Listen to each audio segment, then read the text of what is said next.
as the Biden administration signals its fight against global warming may actually involve blocking sunlight. The White House posting research claiming, quote, solar radiation modification would enable better informed decisions about the potential risk and benefits of SRM as a component of climate policy, alongside the foundational elements of greenhouse gas emissions mitigation.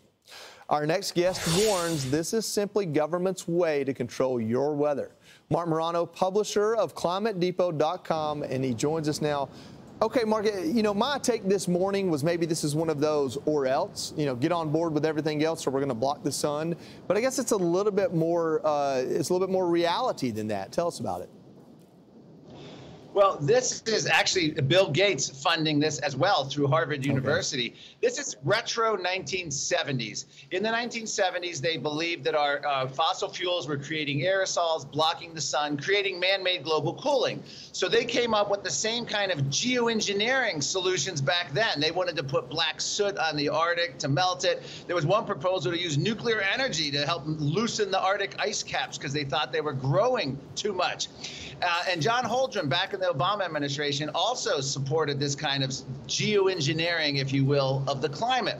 This is radical, risky, unproven, unknown effects, but they're doing it as a sort of lever over us to say now in the Biden administration, kind of like, yeah, we know this is dangerous, we don't know the effects, but darn it, people aren't buying electric cars fast enough, or they're not embracing Green New Deal policies, so we have to risk our entire planet with this insane kind of research.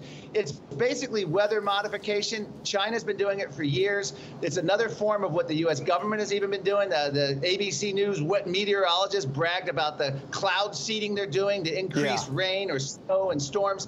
They will control the government will control the weather, and you will be happy. That seems to be the new motto. Yeah, I was just talking to Will about the cloud seeding. He's not sure if he believes it, and I said, listen, it's something they've been trying to do for a while.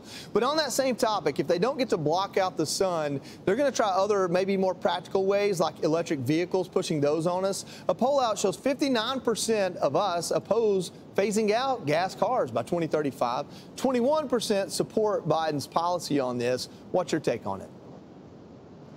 Well, this is, I don't think we need a poll to show us these numbers. The American people have voted. Less than 7% of cars are electric vehicle sales in America. And that's despite massive subsidies, massive tax credits, mandates of banning gas-powered cars led by California and 18 other states with trigger laws.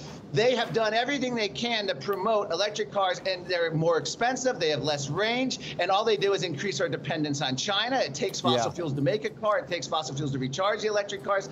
It makes no sense. And what they're doing is intentionally creating car shortages by these gas-powered car bans to force us into mass transit. No, that one point there, inviting China into our auto industry and into our electronic industry while they're passing things like the CHIPS Act, a lot of it is kind of speaking out both sides of their mouth. Thank you, Marc Morano, for joining us.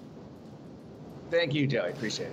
I'm Steve Doocy. I'm Brian Kilmeade. And I'm Ainsley Earhart. And click here to subscribe to the Fox News YouTube page to catch our hottest interviews and most compelling analysis.